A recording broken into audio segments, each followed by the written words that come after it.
সত্যমম স্বয়ং ভগবান পরতত্ত্ব সীমা রায়কানু মিলিত তনু রাস বিলাসের চরম পরিণতি কলিযুগের জীবের একমাত্র আশ্রয়গতি সংকীর্তনের জনক সংকীর্তন যজ্ঞেশ্বর নদিয়া নবদ্বীপ চন্দ্র বিহারী শ্রী শ্রী ব্রজ নবজীবদন্ত রাধা মাধবের অপার অনুকম্পায় গৌর নিত্যানন্দের অপার করুণায় ভক্ত গারস্থ আশ্রম শ্রী অঙ্গনে আজকের এই মধ্যাহ্ন দুপুরে ভাগবত অনুষ্ঠানে যে সকল সাধুগুরু বৈষ্ণব মণ্ডলী সুধী সজ্জন জগৎ মাতার অংশভূতা কল্যাণীয় মাতৃমণ্ডলী যারা অপ্রাকৃত অনিন্দ সুন্দর শ্রী ভগবানের গুণমাধুর্য সদা শ্রবণ মানসে ব্রতী হয়ে সংসার বিষয় কর্মকে উপেক্ষা করে হরিকথার ও অমৃত নদীতে যারা অবগাহন করতে এসেছেন পাঠের প্রারম্ভে সকলের চরণে সহস্র দণ্ডবৎ প্রণতি নিবেদন করি আমার প্রতি কৃপাশীষ দান করুন। একটু সাউন্ড একটু বাড়াবেন। পরমারাধ্য শ্রী গুরু মহারাজ শ্রীধাম বৃন্দাবনস্থ কেশীঘাটস্থ ছিলেন সমগ্র বৈষ্ণব কুলের মূর্তিমন্ত বিগ্রহ নিত্যানন্দ পরিবারের কুলতিলক পরমহংস চূড়ামণি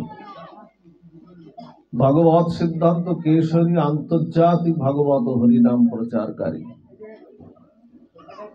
ব্রজবাসীর নয়নের মণি যিনি রাধারানীর অপার করুণায় বারবার এই পূর্ববঙ্গে নেমে এসেছেন, কৃপা করেছেন, ভক্তদের করুণা করেছেন, সেই পরমারাধ্য গুরু মহারাজ মহন্ত মহারাজ নিত্যলীলায় প্রবিষ্ট শ্রী শ্রী 108 মুরারিদাস বাবাজির চরণ কমল বন্দনা পূর্বক যৎকিঞ্চিত ভাগবতী পাঠে প্রবিষ্ট হচ্ছে।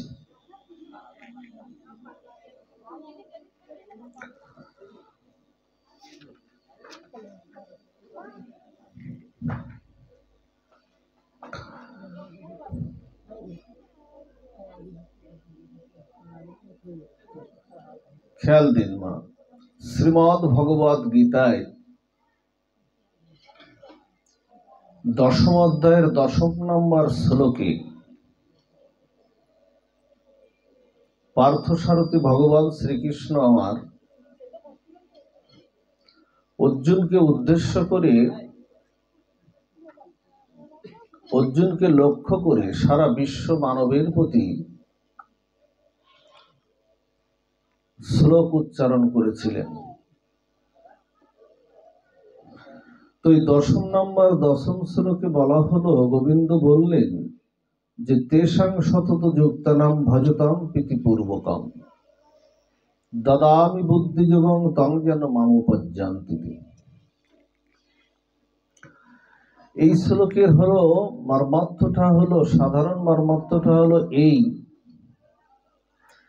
ভগবান বললেন এখানে যারা আমার সাথে, আমার ভজনার সাথে, আমার চরণের সাথে যারা প্রীতিপূর্বক, প্রীতির সাথে, প্রসন্নতার সাথে যারা আমার চরণের সঙ্গে যুক্ত হয়ে যায়, আমার নাম গুণ লীলা কথা শ্রবণের সঙ্গে যারা যুক্ত হয়ে যায়, দদামি বুদ্ধিযোগং তং যেন মামুপজ্জান্তি। আমি কি করি? আমি তাদেরকে বুদ্ধিপূর্বক আমার সেই প্রেম এবং আমার সেই ভক্তির, সেই বাঞ্ছিত সেই প্রেম ও ভক্তির সেই জ্ঞানটা আমি তাদেরকে দান করি। এই কথাটি ভগবান বলছেন অর্জুনকে উদ্দেশ্য করে। এখানে আমরা যারা বসে আছি আমরা সবাই এখানে অর্জুন, কারণ এই জ্ঞানের অভাব আমাদের মধ্যে রয়েছে।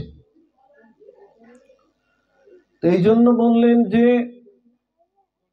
প্রীতিপূর্বক যারা আমার সাথে ভজনা করে, প্রসন্নতার সাথে, এমনিতে জ্ঞানের বিকাশ বা প্রকাশ ঘটে না, জ্ঞান বলতে আমি এই পুঁথিগত যে বিদ্যা আমাদের আছে, জ্ঞান বলতে এখানে দদামি বুদ্ধিযোগং তং যেন মামু পদ্মান্তিতে, এখানে জ্ঞান বলতে বলা হয়েছে যে ঈশ্বরকে জানার জন্য যে জ্ঞান। আমার সসুখ কামনা বাসনা, চাকরি বাকরি, বিদ্যা বুদ্ধি বা জাগতিক জগতে যে পড়াশোনা আমি করেছি, এই জ্ঞানকে ভাগবত জ্ঞান বলছে না। ভাগবত জ্ঞান বলছে যে তুমি ঈশ্বরকে জানো, ঈশ্বরকে দেখো, জগৎ সংসারের সবকিছুর মধ্যে তুমি ঈশ্বরকে অনুভব করো।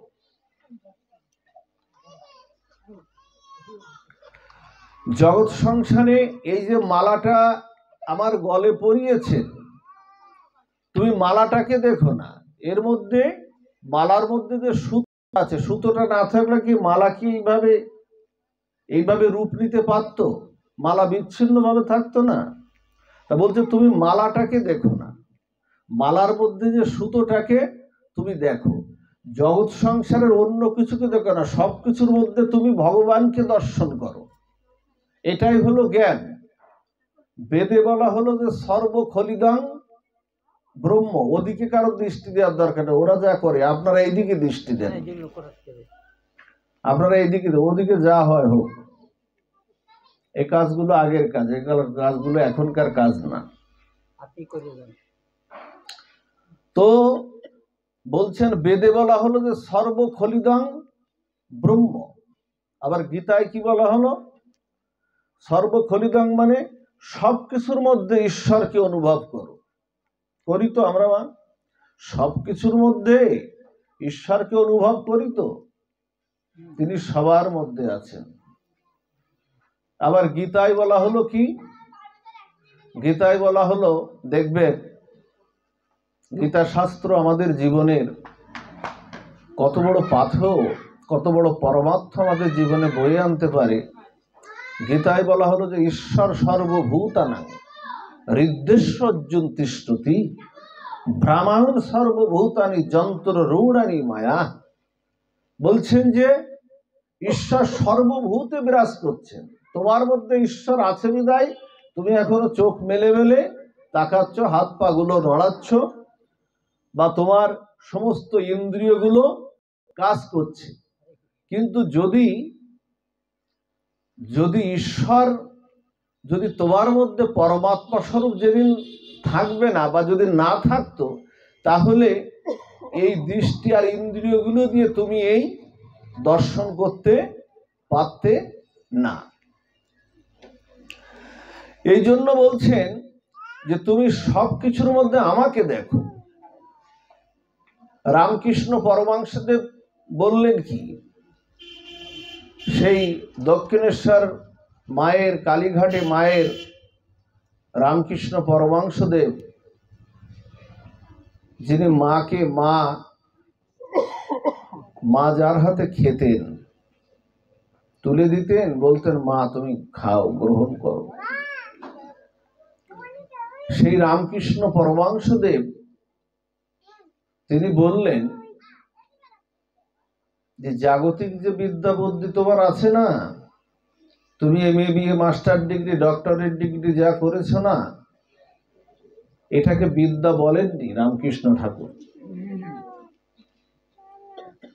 রামকৃষ্ণ ঠাকুর বিদ্যা বলেছেন কাকে জানেন? বিদ্যা বলেছেন তুমি ঈশ্বরকে যদি তুমি সেই প্রেম ভক্তি জ্ঞানের দ্বারা যদি তার তত্ত্বগত উপলব্ধিটা তুমি আনতে পারো, তাকে তুমি জানতে পারো, তাকেই কিন্তু বিদ্যা বলেছে। সেই অনুভূতিটা আমাদের নাই তো। আমরা ঈশ্বরকে দেখার চেষ্টা করি না তো, কিন্তু ভক্তরা দেখে, সাধু গুরু বৈষ্ণবরা এটা দেখে। তারা কিভাবে দর্শন করে জানেন? যাহা যাহা নেত্র পড়ে তাহা তাহা কৃষ্ণ স্ফুরে। সবকিছুর মধ্যে তারা ভগবানকে দেখ। কুকুরের মধ্যে যে পরমাত্মা আছেন, আমার মধ্যে সেই একই পরমাত্মা স্বরূপ চিৎকন রূপে আমার মধ্যে আছেন। দেখবেন গীতায় বলেছে, পুরুষোত্তম যোগে 7 নম্বর শ্লোকে বলছেন যে মামৈ বাংশ জীবলোক জীবভূত সনাতন মনঃষষ্ঠানীন্দ্রাণি প্রকৃতিস্থানে কর্ষতি। বলছেন মমই বাংশ জীবলোক, বলছে হে জীব তোমরা আমার সনাতন অংশ, আমরা গোবিন্দের চরণ থেকে এসেছি। এখানে যারা আমরা বসে আছি না, প্রভুর চরণ থেকে আমরা এসেছি, এবং প্রভুর সেই পরমাত্মা স্বরূপ সচ্চিত আনন্দময় গোবিন্দের চিৎকন অংশ আমার মধ্যে আছে, এজন্য আমরা নিত্য সনাতন অংশ। এই তত্ত্বগত উপলব্ধি বোধটা আমাদের একটু জানা চাই। জানেন আমাদের দুঃখের সবচেয়ে বড় কারণ কি জানেন? এখানে না আমরা যারা বসে আছি না, এখানে একজনও ব্যক্তি আমরা সুখী না, সবাই আমরা এখানে দুঃখী। একজন ব্যক্তি এখানে যদি কেউ বলতে পারেন বাবা আমি সুখী, আমি তার চরণটা ধরে পড়ে থাকবো আর উঠবো না। ধনী জ্ঞানী গরিব ভিখারি রাজা মহারাজা যে যতই হোক না কেন, সবাই এখানে এই জগৎ সংসারে সবাই এখানে আমরা দুঃখী। কারণ সংসারে 6টি তরঙ্গের আঘাত, জন্ম মৃত্যু ক্ষুধা ব্যাধি তৃষ্ণা শোক তাপ, এই যে 6টি তরঙ্গের আঘাত লাগেনি কার গায়ে? এমন একজন ব্যক্তি আছে যে তার গায়ে লাগেনি বা লাগবে না? সবার গায়ে লেগেছে। কিন্তু সেই জন সবচেয়ে বড় দুঃখী জগৎ সংসারে, যিনি স্ত্রী পুত্র মোহমায় আবদ্ধ হয়ে এরকম সাধু সঙ্গটি যিনি করেন না, রাধা মাধবের নিত্য সেবা থেকে যিনি বঞ্চিত, তার উপরে বড় দুঃখভাজন জগৎ সংসারে আর কেউ নাই। চন্দ্র সূর্যের দেখবেন একটা গতিপথ নির্ধারণ করা আছে, ওই গতিপথ থেকে যদি একটু স্খলিত হয়ে যায় না, যদি একটু স্খলিত হয়ে যায় পৃথিবীতে প্রলয় ধ্বংস হয়ে যাবে। তেমনি মানুষের জীবনের আমরা যারা দেবদূর লাভে মনুষ্য জন্ম, যা দেবতাদের যা লাভ হয়নি, দেবতারা যা লাভ করতে পারেনি, তাই বলছে দেবদুর্লভ এই মনুষ্য জন্ম। এই দেবদুর্লভ মনুষ্য জন্ম আমাদের লক্ষ্য হলো শ্রী ভগবানকে জানা, তার সেই লক্ষ্য পানে ছুটে চলা। কিন্তু আমাদের কি হয়েছে জানেন? আমাদের লক্ষ্য শূন্য ছুটিছে গভীর আধারে। আমাদের গভীর আধারে ছুটেছে লক্ষ্য শূন্য, ছুটেছে গভীর আধারে। এই জন্য আমাদের সেই লক্ষ্যটা আমাদের একটু থাকা চাই, তা না হলে না আমরা একটা মহতের কিন্তু বিনষ্টই করলাম। ভগবান যে জন্ম দিল, আচ্ছা একটা কুকুরের মধ্যে একটা কুকুর কি ভগবানের চরণে তুলসী দিতে পারে না? কুকুর কি দুবাহু তুলে আমাদের মতো এরকম সাধু সঙ্গে হরিনাম সংকীর্তন করতে পারে? পারে না। হরে কৃষ্ণ মহামন্ত্র উচ্চারণ করতে পারে কুকুর? কিন্তু গোবিন্দ দেখুন আমাদের কত বড় করুণা করলেন, কত বড় কৃপা করলেন। হরিবলায় মনুষ্য জন্ম পেয়ে আমরা অনেকেই পশুর থেকেও আমরা অধম হয়ে গেছি। ওই যে বলছেন না, কবি বলছেন সারাদিন কত আবোল তাবোল পাঁচাল পড়িতে পারো, তবু একবারের জন্য রাধা মাধবের নাম মুখে না আনিতে নারো। এমনও অনেক মানুষ আছে, আপনারা ভক্ত মানুষ, আপনাদেরকে বলছে না, এমনও অনেক মানুষ আছে যারা একবারের জন্য গোবিন্দের নামটা মুখে উচ্চারণ করে না। কিন্তু সেই সময় কুকুরের কোনো বিচার চাইবেন না ভগবান, কুকুরের কোনো বিচার চাইবেন না। কিন্তু আপনি আপনার বিবেক দ্বারা, চৈতন্য দ্বারা, বুদ্ধিবৃত্তির দ্বারা যদি মনুষ্য জন্ম মহতের বিনষ্ট করে গোবিন্দ চরণে শরণাগতিটা না করে যদি আপনি গোবিন্দের কাছে ফিরে যান, গোবিন্দ আপনার কাছে বিচার কিন্তু চাইবে। এই কৈফিয়তটা আপনাকে দিতেই হবে। এজন্য গোবিন্দ বলছেন, একবার দেন না, তেষাং সতত যুক্তানাং ভজতাম প্রীতিপূর্বকম। বলছেন যুক্ত হয়ে যাও আমার সাথে যুক্ত হয়ে যাও, আমার বাইরে থেকো না। আর যুক্ত হলে কি হয়? যুক্ত হলে কি হয়? গোবিন্দ এখানে বলেছেন, যুক্ত হলে কি হয়? গীতায় বলেছেন, দেখুন, কন্তপতি জানিহি নামে ভক্ত প্রণশ্যতি।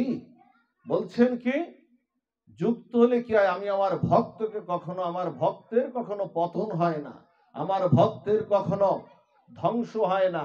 আমি গীতায় প্রতিশ্রুতি করেছি অর্জুনকে দিয়ে, যে কন্তপতি জানি, হে অর্জুন, তুমি আমার পক্ষ থেকে ঘোষণা করো যে আমার ভক্তের কখনো পতন নাই, ভক্তের কখনো লয় নাই, ভক্তের কখনো ক্ষয় নাই। জানেন, এই জন্য আমাদের দৃষ্টিটা বা সকল কর্মের মধ্যে আমাদের দৃষ্টিটা যেন গোবিন্দ অভিমুখী থাকে। সংসারে আমরা থাকবো, দৃষ্টিটা গোবিন্দ অভিমুখী থাকে। ওই যে কবি রজনীকান্ত সেন লিখলেন, দেখুন, আমাদের জীবনের কথাটাই লিখলেন। মা বসে পড়ুক, ও আলিঙ্গন পরে হবে, মা বসে পড়ুক।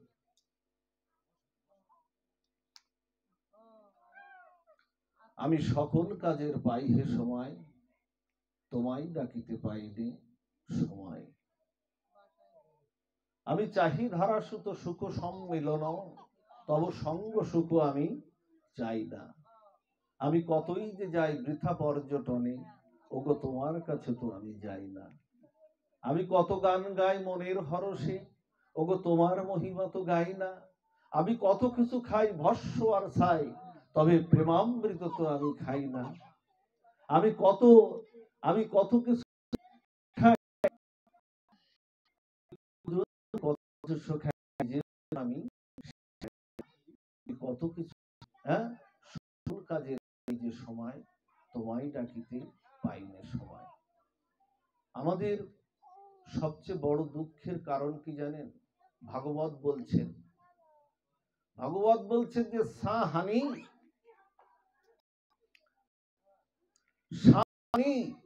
জামহুম ধনব্যাপী বাসুদেবনং চিন্তয়ন্ত।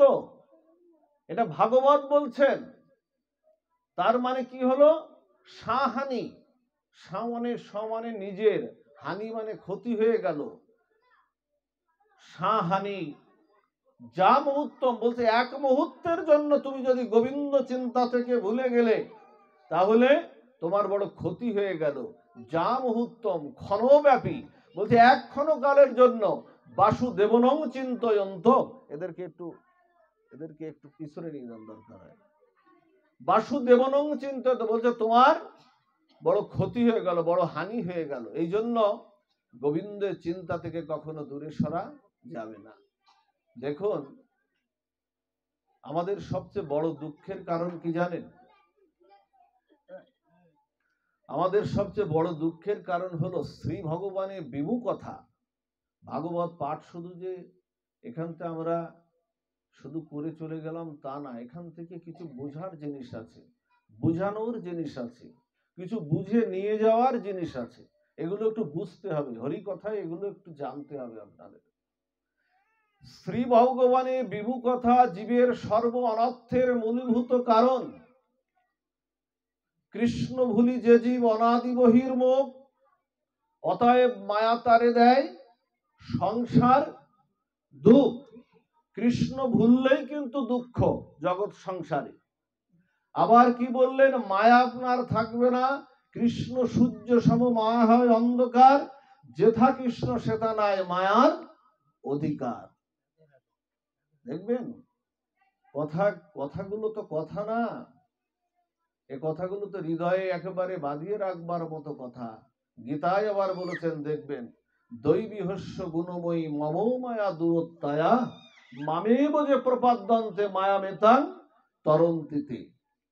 গোবিন্দ এখানে বলছেন ওই ত্রিগুণাত্মিক মায়া আমার, ওই ত্রিগুণাত্মিক মায়াটা আমার, কিন্তু ওই মায়াটা যাবে কি করে? গোবিন্দ চরণের বহিরঙ্গ শক্তি হলো মায়া, সেই মায়াটা যাবে কি করে? মামেব যে প্রপাদ্যন্তে মায়া মেতাং তরন্তিতে। আমার চরণে শরণাগতিটার সাথে সাথেই মায়াটা দূরীভূত হয়ে যাবে। তো দেখুন, আপনাদের বলি, এই জন্য ভগবান থেকে কখনো বিমুখ হওয়া যাবে না। আপনাদের একটা দৃষ্টান্ত দেই, ভালো একটা তত্ত্ব মনে পড়লো। আমাদের দেবাদিদেব মহাদেব শিব ঠাকুরের যেদিন বিয়ে হচ্ছিল, বিয়ের দিন সতীর সঙ্গে যখন বিয়ে হচ্ছিল, বিয়েতে উনি যাবেন শিব ঠাকুর। তা শিব ঠাকুরের বিয়েতে সেদিন কিন্তু বরযাত্রী হয়েছেন, কিন্তু অনেকেই বরযাত্রী হয়েছেন কারা? দেবতারা, সাধুগুরু বৈষ্ণবরা, আবার ভূত প্রেরত আছে। শিব ঠাকুরের আর একটা নাম ভূতেশ্বর না? জগতের যত আমাদের কল্যাণের জন্য এই ভূত প্রেত যাতে আমাদের বা এই ধরনের যারা অপশক্তি আছে এরা যাতে আমাদের ক্ষতি করতে পারে, শিব ঠাকুর কিন্তু এই জন্য তার আরেকটি নাম হলো ভূতেশ্বর মহাদেব। উনি অনেক বিভূষিতা, কিন্তু তা ওনার নাম ভূতেশ্বর। এখন ভূত প্রেত আছে, দেবতারাও আছে, সবাই আছে। বিয়ে করতে যাচ্ছেন, বিয়ে যখন করতে যাচ্ছেন না, শিব ঠাকুরকে বলা হচ্ছে যে বাবা তুমি আজকে বিয়ে করতে যাচ্ছ, তা তোমার যে বসন টসন যা আছে, ওই বাঘের ছাল চামড়া আর গলায়, হ্যাঁ, এগুলো একটু খুলে টুলে তুমি একটা বরযাত্রীর মতন, মানে আজকের দিনের মতো একটু বরযাত্রীর মতন যাও। তা শিব ঠাকুর বলছেন কি, আমার যে বেশ আছে না, আমার যে ভূষণ আছে না, এতেই আমি সন্তুষ্ট। একদিনের জন্য পরিবর্তন করে আর লাভ কি? তা বলছে তাহলে আজকে তোমার পরিবর্তন করে একটা গাড়ি টাড়ি বা সুন্দর একটা ঘোড়া সাজিয়ে টাজিয়ে বা এরকম নাও। তা বলছে কি, তা দেব না। একদিনের জন্য আর প্রাইভেট কার ব্যবহার করে কি করব? আমাদের বৃষ আছে, আমি ওই বাহনেই আমি যাব। দর্শন দিচ্ছেন শিব ঠাকুর। এখানে দর্শনটা কি? একদিনের জন্য পড়বেন না তা না, দর্শনটা হলো এই যে যা কিছু তোমার যা আছে না, সেটা নিয়েই তুমি সন্তুষ্ট, তুমি জগৎ সংসারে থাকো, ওটা নিয়েই সন্তুষ্ট থাকো। এখন উনি বৃষর পারে উঠেছেন, ষাঁড় বৃষর পারে উঠেছেন। উঠে তখন, এখন বর তো আগে যায় নাকি বিয়েতে? বর আগে যায় না নাকি বরযাত্রী আগে যায়? বরই তো আগে যায়। এখন বর আগে যাবে। এখন দেবতা সব পিছনে, ব্রহ্মা এই বিয়েতে, সৃষ্টিকর্তা ব্রহ্মা এই বিয়েতে বরযাত্রী, আমাদের ভগবান বিষ্ণু এই বিয়েতে বরযাত্রী, আরো ইন্দ্র দেবতা সব এই বিয়েতে আছে, বরযাত্রী হয়ে আছে। এখন বলছেন যে তাহলে উনি কি করেছেন, সেই বিষয়ের পরে এখন যাচ্ছেন তো সামনের দিকে, উনি মুখটা পিছনের দিকে করে যাচ্ছেন। বৃষ চলছে মুখটা পিছনের দিকে, মুখটা পিছনে যাচ্ছেন সামনের দিকে। হরিবল। এখন জিজ্ঞাসা করছে যে বাবা তোমার যাত্রা তো সামনের দিকে, তো তুমি পিছনের দিকে তোমার মুখটা কেন? দেখুন, শিব ঠাকুর ওখানে বললেন কি জানেন, যে দেখো, বিয়ে তো আমার, কিন্তু ভগবান তো আমার পিছনে, ভগবান তো আমার পিছনে। শ্রী ভগবানের বিভু কথা, ভগবানকে পিছনে রেখে কখনো যাত্রা কখনো শুভ হয় না। কিন্তু আমার ভগবান বিষ্ণু তো পিছনে, তা আমি কি তার দিক পিছন ফিরে যেতে পারি? শিব ঠাকুর দর্শন দিলেন যে ভগবানকে কখনো পিছনে রেখো না, বিমুখতা রেখো না, সবসময় সামনের দিকে যাত্রা করো। শিব ঠাকুর সেখানে পৌঁছালেন, জানেন, শিব ঠাকুর পৌঁছালেন, শাশুড়ি মাতা আরতি করছেন। শিব ঠাকুর সামনে, একেবারে গেটের সামনে শাশুড়ি মাতা আরতি করছেন। বারবার না, মাটির প্রদীপটা না, বারবার মাটির প্রদীপটা পড়ে যাচ্ছে। আরতি করে না, শাশুড়ি মাতার আরতি করে না, মাটির প্রদীপটা পড়ে যাচ্ছে, বারবার পড়ে যাচ্ছে। তখন ভগবান বিষ্ণু বলছেন কি জানেন, ভগবান বিষ্ণু বলছেন যার মাথায় যার চন্দ্র শোভা পায়, তাকে কি মাটির প্রদীপে আরতি দেখালে হবে? মা, চন্দ্র যার মাথায়, চন্দ্রের চন্দ্রিমা যার মাথায়, তাকে কি মাটির প্রদীপে আরতি দেখানো যাবে? এই হলো আমাদের দেবাদিদেব মহাদেব। এই জন্য তিনি দর্শন দিলেন যে শ্রী ভগবানের বিমুখতা কখনো কখনো রেখো না। শ্রী ভগবানের বিমুখতায় জীবের সর্ব অনর্থের মূলীভূত কারণ।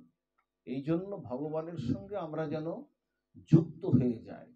ভগবানের সঙ্গে যুক্ত হলেই আমাদের লাভ, যুক্ত হলেই আমাদের কৃপা, যুক্ত হলেই আমাদের করুণা। তেষাং সতত যুক্তানাং ভজতম প্রীতি গুরুমুখম দদামি বুদ্ধি যোগং তং যেন মামুপজ্জান্তিতে। আজকাল তো আমরা যুক্ত করি না মা। ছেলে মেয়েদের জাগতিক বিদ্যায় আমরা পড়াশুনো করাই, কিন্তু গীতাটা তাদের হাতে তুলে দেই না। যুক্ত হবে কি করে? বাবা মা আচরণ করি না, আর সেই সাথে ছেলে মেয়েরাও সেই আচরণটা করে না। আজকে চতুর্দিকে আমাদের সনাতন ধর্মের বড় অধঃপতন শুরু হয়ে গেছে। আমাদের ছেলে মেয়েরা ধর্মান্তরিত হচ্ছে, আপদে কুপথে চলে যাচ্ছে। এর কারণ কি? এর কারণ যথাযথ শিক্ষা আমরা মা বাবারা কিন্তু দিতে ব্যর্থ। আমরা ডাক্তার ইঞ্জিনিয়ার বানানোর জন্য ব্যস্ত, ব্যাংকার, ডাক্তার ইঞ্জিনিয়ার, প্রভাষক, মাস্টার, এইসব বানানোর জন্য ব্যস্ত। কিন্তু আত্মতত্ত্ব জ্ঞানটা যেটা গীতার মাধ্যমে হবে, সেই জ্ঞানটা কিন্তু আমরা তুলে দিতে আমরা কিন্তু পারছি না। এটা আমাদের খুব বড় ধরনের আমাদের একটা ব্যর্থতা। এই জন্য আপনারা আপনাদের ছেলে মেয়েদেরকে একটু গীতাটা হাতে তুলে দিন। গীতাই পারে, গীতামে হৃদয়ং পার্থ, গীতামে সারে মুত্ত মম, গীতামে পরম গুরু, গীতামে পরম গুজ্জ, গীতামে পরম গুরু। গীতাই পারে এই সনাতন ধর্মকে একত্রিত করতে পারে, এই ভগবত গীতা। আর গীতা যার হাতে উঠবে না, তার আর পড়ে যাওয়ার, আপনার ভয় পাওয়ার আর কোনো জায়গা থাকবে না। কেমন জানেন, 10 দিনের কুরুক্ষেত্র যুদ্ধ, 10 দিনের 18 দিনের কুরুক্ষেত্রের যুদ্ধ, 10 দিনের যখন মাথায় চতুর্দিকে লোকক্ষয়, রক্তের বন্যা বয়ে যাচ্ছে চতুর্দিকে। পার্থসারথী ভগবান শ্রীকৃষ্ণ আমার অর্জুনের রথের সারথী। আজকে একটু গীতার পরে আমরা বেশি আস্বাদন করি। তা পার্থসারথী ভগবান শ্রীকৃষ্ণ কার রথের সারথী মা? কার কথা বলেন? অর্জুনের রথের সারথী। একটু মাঝে মধ্যে একটু কথা বলতে হবে, না হলে অর্জুনের রথের সারথী। দেখুন আজকে ভগবান কি হয়েছে, দেখুন ভগবান আজকে ভক্তের জন্য তার ড্রাইভার হয়ে গেছে, রথের সারথী হয়ে গেছে। ভক্তকে তিনি কত বড় তিনি ভালোবাসেন। তিনি আরো বলেছেন ভগবান যে আমি ভক্তকে, আমি আমার নিজের প্রতিজ্ঞাটা আমার থাকে না, কিন্তু আমি ভক্তের প্রতিজ্ঞাকে কখনো আমি অলঙ্ঘন আমি করি না। ভক্তের প্রতিজ্ঞা সবসময় আমার কাছে থাকে। আমি নিজে জয়ের মালা পরি না, আমি নিজে পরাজয়ের মালা পরে ভক্তকে জয়ের মালা আমি পরিয়ে দেই। আমি দামবন্ধন লীলায় বলেছিলাম, আমি মা যশোদার কাছে বন্ধন স্বীকার করব না, কিন্তু মা যশোদার জেদের কাছে, তার ভজনার কাছে আমি দুই খণ্ড রজ্জু দ্বারা আমি বন্দিত হয়েছিলাম। আমি পিতামহ ভীষ্মকে বলেছিলাম যে আমি কুরুক্ষেত্রের যুদ্ধে আমি অস্ত্র ধারণ করব না, কিন্তু পিতামহ ভীষ্ম বলেছিল আমি যদি তোমার একদিনও ভজনা করে থাকি, একদিনও যদি তোমার চরণে তুলসী দিয়ে থাকি, কুরুক্ষেত্রের যুদ্ধের ময়দানে তোমাকে আমি অস্ত্র ধারণ করাবো। গেলেন না একেবারে চাকা তুলে নিয়ে মারতে উদ্যত হলেন না? গীতা না পড়লে এগুলো আমরা জানতে পারবো? উদ্যত হলেন, নিজের জেদটা ছেড়ে দিলেন। এই জন্য ভক্তকে উনি ভালোবাসেন। 10 দিনের যুদ্ধ, চতুর্দিকে রক্তের বন্যা বয়ে যাচ্ছে। অর্জুন, কুন্তিপুত্র অর্জুন হাতটা চেপে ধরেছেন, হাতটা চেপে ধরে বলছেন হে সখা, চারিদিকে যুদ্ধে লোকক্ষয়, রক্তের বন্যা বয়ে যাচ্ছে, ওদিকে ওদিকে গুরুদেব দ্রোণাচার্য, পিতামহ ভীষ্ম, দুর্যোধন, দুঃশাসন, এরা সব অজেয়। যদি কখনো একটা বাণ যদি আমার বক্ষকে বিদীর্ণ করতে চায়, যুক্ত থাকলে কি হয় মা? বলছেন বাণ যদি ওই পিতামহ ভীষ্মের বাণ, যে পিতামহ ভীষ্মের বাণ, বাণে চন্দ্র সূর্য প্রকম্পিত হতো পিতামহ ভীষ্মের বাণে, যদি ওই বাণটাকে বাণ যদি আমার বক্ষকে বিদীর্ণ করতে চায়, সংসারে তো অঘটন তো ঘটতেই পারে, যে কোনো সময় অঘটন ঘটতে পারে না সংসারে। যদি বাণ বিদীর্ণ করতে চায় আমার বক্ষকে, সেদিন কি বলেছিল জানেন? সেদিন ভগবান পার্থসারথী, ভগবান শ্রীকৃষ্ণ আমার রথ থেকে নেমে অর্জুনের হাতটা করপল্লব ধরে চেপে ধরে বলেছিলেন, হে অর্জুন, আমি তোমার যুদ্ধের রথের সারথি।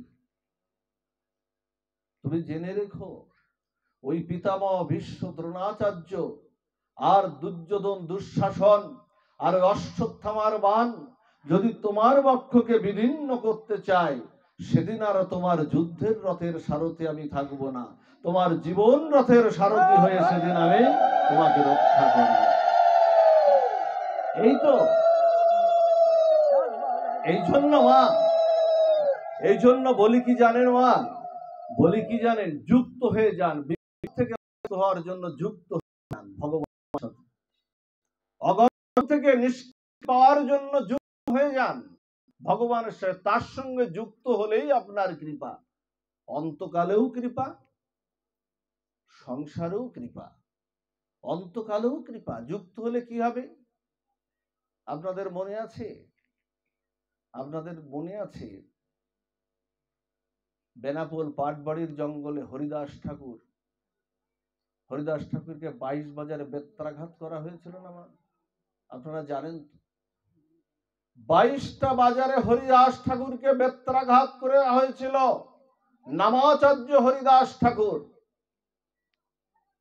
পাইক পেয়াদারা সব ক্লান্ত হয়ে যাচ্ছে, বলছে তুই কি মানুষ? এত বেত্রাঘাত পেয়েও সারা শরীর তো রক্তাক্ত হয়ে যাচ্ছে, তবুও তোর কোনো কিছু হচ্ছে না, নাম ছাড়, কৃষ্ণ নাম ছাড়। হরিদাস সেদিন বলেছিল, খণ্ড খণ্ড হয়ে যায় যদি এই দেহ মন প্রাণ, তবু বদনে না ছাড়িব মধুর হরিনাম। বলেছিল তো হরিদাস ঠাকুর, পারেনি সেদিন। পরবর্তীতে ওই পাইক পেয়াদা যারা, লাঠিয়াল্লা যারা মারছিল, তাদেরকে হরিদাস ঠাকুরের কাছে প্রণাম করে হরিদাস ঠাকুরের সামনে করজোড় করে বলছে, তুমি আমাদেরকে রক্ষা করো, তোমাকে তোমরা মারতে পারলাম না, আমাদেরকে রক্ষা করো, কারণ তোমাকে না মেরে যদি আমরা কাজীর কাছে যদি ফেরত যাই, আমাদের গদ্দান যাবে, রক্ষা করো। সেদিন চক্র এসেছিল, মহাপ্রভু সেদিন সুদর্শন চক্রকে পাঠিয়েছিল, সুদর্শন চক্রকে স্তুতি করে হরিদাস ঠাকুর ফেরত দিয়েছিল। ওরা অধম, ওরা জানে না, ওরা কিছু বোঝে না, তুমি ক্ষমা করো।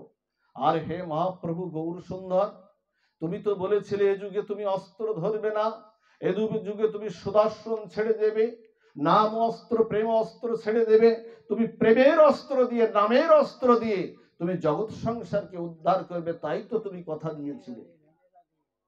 তোমার তো সুদর্শন ধরার কথা না।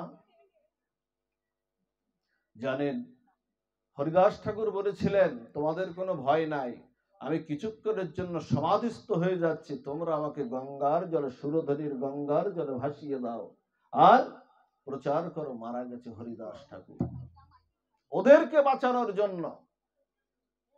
কিন্তু মহাপ্রভু যেদিন শ্রীবাসাঙ্গিনার বিষ্ণু খট্টাই বসে, খেয়াল দিন, মহাপ্রভু যেদিন শ্রীবাসাঙ্গিনায় বিষ্ণু খট্টাই বসে গৌর সুন্দর যখন সবাইকে করুণা করছেন, কৃপা করছেন, কাউকে গোপীনাথ বিগ্রহ, কাউকে শ্যাম সুন্দর বিগ্রহ, কাউকে বিভিন্ন বিগ্রহে যখন মহাপ্রভু সবাইকে যখন কৃপা করছেন, হরিদাস আসছেন, শ্রীবাসাঙ্গিনার মধ্যে হরিদাস আসছেন। বলছেন হরিদাস, বৃদ্ধ হয়ে গেছেন হরিদাস। চৈতন্য মহাপ্রভুর 36 বছর আগে হরিদাস এসেছিলেন এই ধরাধামে, যিনি ব্রহ্মার অবতার। সেই হরিদাস আসছে, বৃদ্ধ অবস্থায় হরিদাস আসছে। বলছে হরিদাস,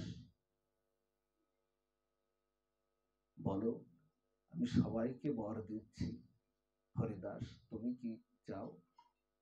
হরিদাস হরিদাস মহাপ্রভুর দিকে না, দেখুন মহাপ্রভুর দিকে তাকাচ্ছে না হরিদাস। বলছে হরিদাস, আমাকে একটু চেয়ে চেয়ে দেখো হরিদাস, আমি চৈতন্য মহাপ্রভু, আমাকে একটু চেয়ে চেয়ে দেখো। বলছে না প্রভু, তোমার দিকে তাকানোর যোগ্যতাওটা আমার নাই।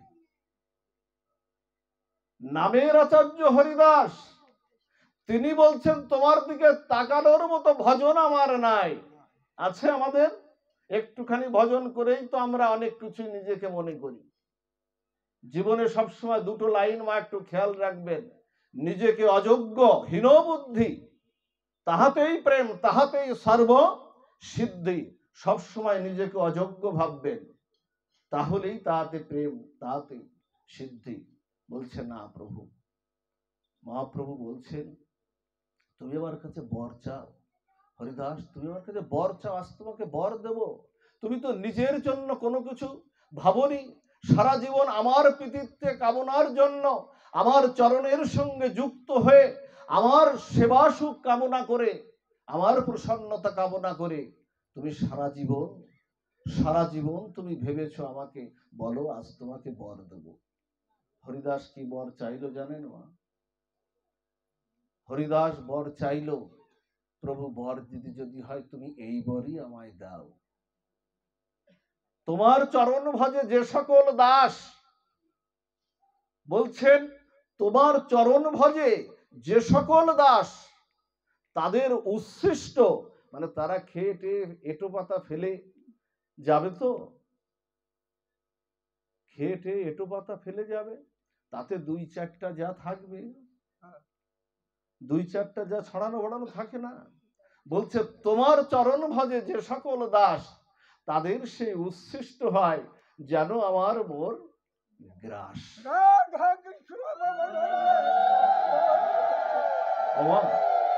চিন্তা করা যায়?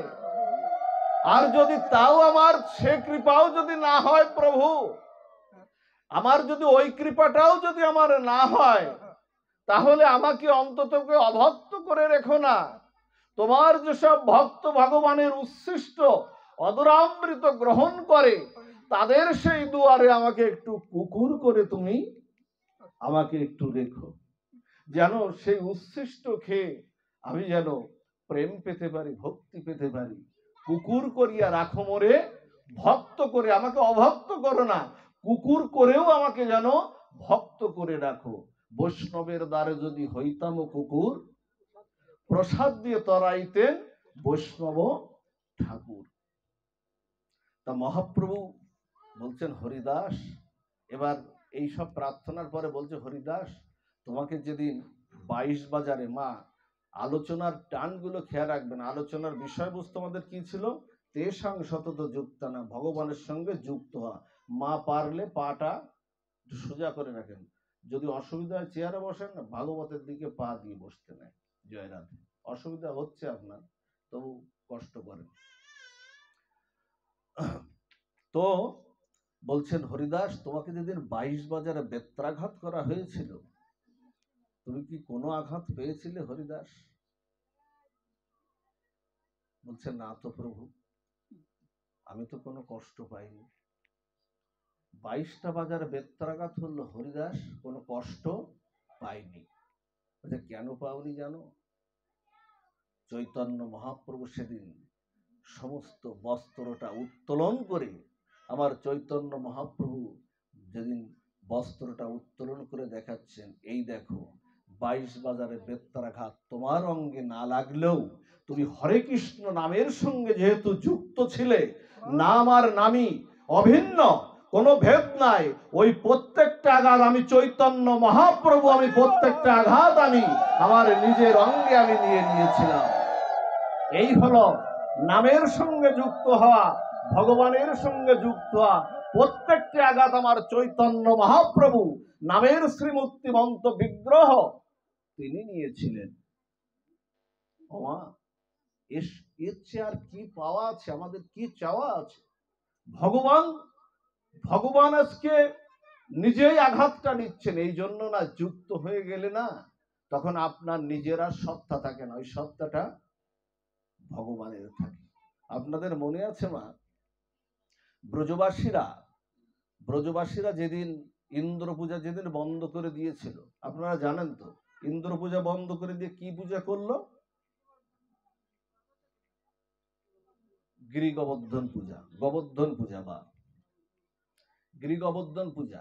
আচ্ছা, ইন্দ্রদেব বৃষ্টি বর্ষণ করে বৃন্দাবনে ভাসিয়ে দিল না? কিন্তু গীতায় কি বলেছেন?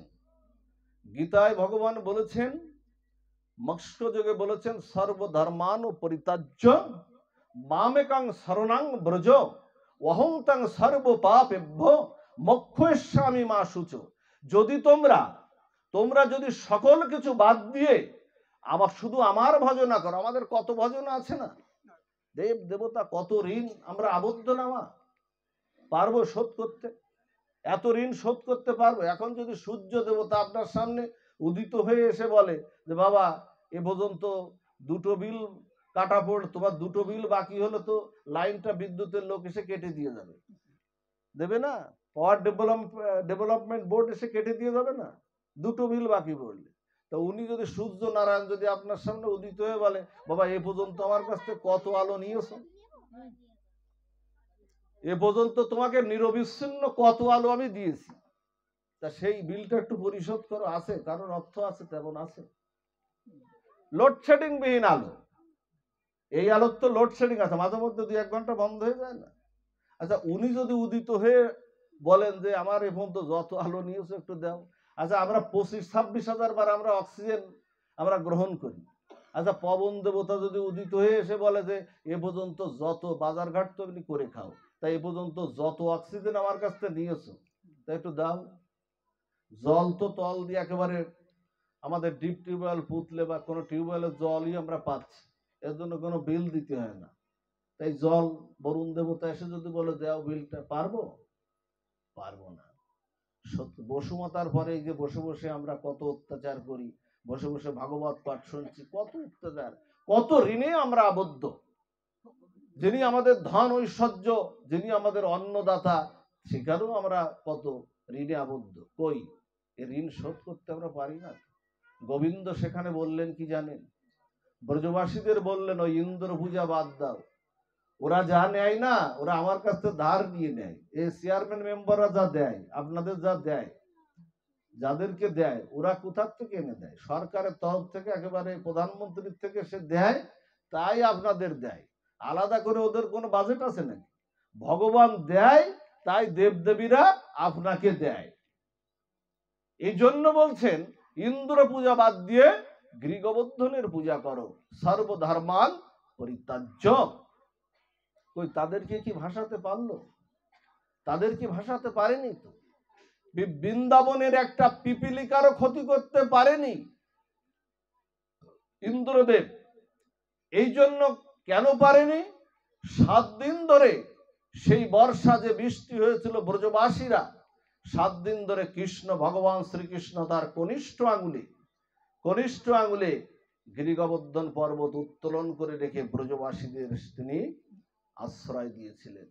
এই তো যুক্ত হয়েছিল বিদায়, ভগবানের সঙ্গে যুক্ত হয়েছিল বিদায়, তো তাদের কোনো ক্ষতি কেউ করতে পারেনি। এই জন্য বলি কি মা, যুক্ত হয়ে যান। যুক্ত না হলে না জীবনের একটা মহতের বিনষ্ট কিন্তু আমরা করলাম। দেখুন মা, যুক্ত হলে কি হয়? আচ্ছা, আপনাদের একটু বলি, কয়েকটা লোহার শলাকা, দেখুন এগুলো দর্শনের বিষয়। লোহার এতগুলো শলাকা, লোহার যে রডগুলো, আচ্ছা রডগুলো যদি একটু বেঁধে আপনি যদি নদীতে ডুবিয়ে দেন, নদীতে যদি ছেড়ে দেন, ওটা ভাসবে মা? কি হবে? ওটা ডুবে যাবে না? এটাই তো স্বাভাবিক। আচ্ছা ওই লোহার শলাকাটা, ওই লোহার শলাগুলো যদি একটা কাঠের গুঁড়ির সঙ্গে দিয়ে দেন, একটা কাঠের যে গুঁড়ি আছে ওই কাঠের গুঁড়ির সঙ্গে যদি দিয়ে দেন, তো ওকে আর ডুববে? কেন ডুববে না? ওই কাঠের গুঁড়িটা আর ডুবে না, কারণ ওর জলের সঙ্গে ওর সম্বন্ধটা আছে, তাপের সঙ্গে ওর সম্বন্ধটা আছে। ওর যখন ভূমিতে স্থাপিত হয়েছিল ওকে জল দেওয়া লেগেছিল, তাপের সূর্য কিরণ রশ্মিটা লেগেছিল, এই জন্য ওই জলের সঙ্গে সম্বন্ধ আর কারণে ও যত ভারী জিনিসই নেক না কেন ও ডুববে না। আচ্ছা এই যে বন্যা যখন হয়, খেয়াল দেখবেন, বন্যা যখন হয়, বন্যা হলে দেখবেন আপনার এখানে যদি বন্যায় দেখবেন বন্যার স্রোতে, প্রবল স্রোতে ঘর বাড়ি গাড়ি ঘোড়া সমস্ত ময়লা আবর্জনা সব নিয়ে চলে যাচ্ছে না, ভাসিয়ে নিয়ে। বন্যার স্রোতে জলের তোড়ে সবকিছুকে ভাসিয়ে নিয়ে যাচ্ছে। আচ্ছা বন্যার স্রোতে তো সব ভাসিয়ে নিয়ে গেল, মাছগুলো এবার উল্টো দিকে যাচ্ছে কেন? মাছগুলো কি ওই দিকে যায়? দেখবেন বন্যার জল যেদিকে যায় মাছগুলো উল্টো দিকে যাচ্ছে। তার মানে কি? তার মানে সম্বন্ধ স্থাপিত হয়েছে, সারা জীবন মাছ জলের সঙ্গে সম্বন্ধ স্থাপন করেছে। এই জন্য জল ওকে ভাসিয়ে নিয়ে যাবে না। তেমনি গোবিন্দের সঙ্গে সম্বন্ধ স্থাপিত হলে আপনাকে কখনো ভাসিয়ে নিয়ে যাওয়ার সম্ভাবনাটা নাই। এটা আমরা বলতে পারি, গোবিন্দের সঙ্গে সম্বন্ধটা করুন। মাছ যেমন উল্টো দিকে যায়, তেমনি মহাবিপদেও আপনি ভেসে আপনি যাবেন না, আপনাকে মহাবিপদের থেকেও গোবিন্দ তুলে ধরবে না।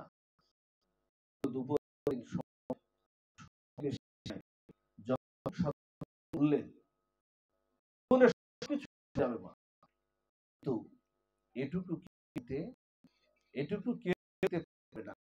জীবনে কোনো সময় নিতে না, এই জন্য না হোক আগামী জন্মে ভক্তি আবার সেই জাতীয় মনুষ্য আপনাকে প্রদান করবেই করবে। ভক্তি কখনো নষ্ট হয়ে যায় না। একটা সোনার আংটি যেমন যদি 10 বছর আগে হারিয়ে যায়, ওই সোনার আংটিটা যদি আপনি পান 10 বছর পরে, আংটির রং যেমন কোনো পরিবর্তন হয় না, সোনার রঙের কি পরিবর্তন হয়? তেমনি এই যে যতটুকু ভক্তি এখান থেকে আজকে নিলেন বা এখান থেকে নেবেন, এ কখনো আপনাদের কাছ থেকে কখনো কেড়ে কেউ, মৃত্যু হলে আপনার গলার চেনটা নিয়ে নেবে কিন্তু তুলসীর মালাটা কেউ খুলবে না, কপালের তিলক চন্দনটা কেউ মুছে দিতে পারবে না, সাধু সঙ্গ মুছে দিতে পারবে না, হাতের কঙ্কন দুটো বালা দুটো খুলে নেবে, আমার হাতে একটা আংটি থাকলে সেটাও খুলে নেবে, এক চোখে কানবে আর এক চোখে খুলে দেবে, কিন্তু এটুকু আর কেউ খুলে নিতে পারবে না। এই জন্য তার চরণে যুক্ত আমাদের হতে হবে। আপনাদের একটা বলি, আমাদের ফরিদপুর আঙ্গিনায় আপনারা গেছেন কেউ? জগৎবন্ধু সুন্দরের আঙ্গিনায়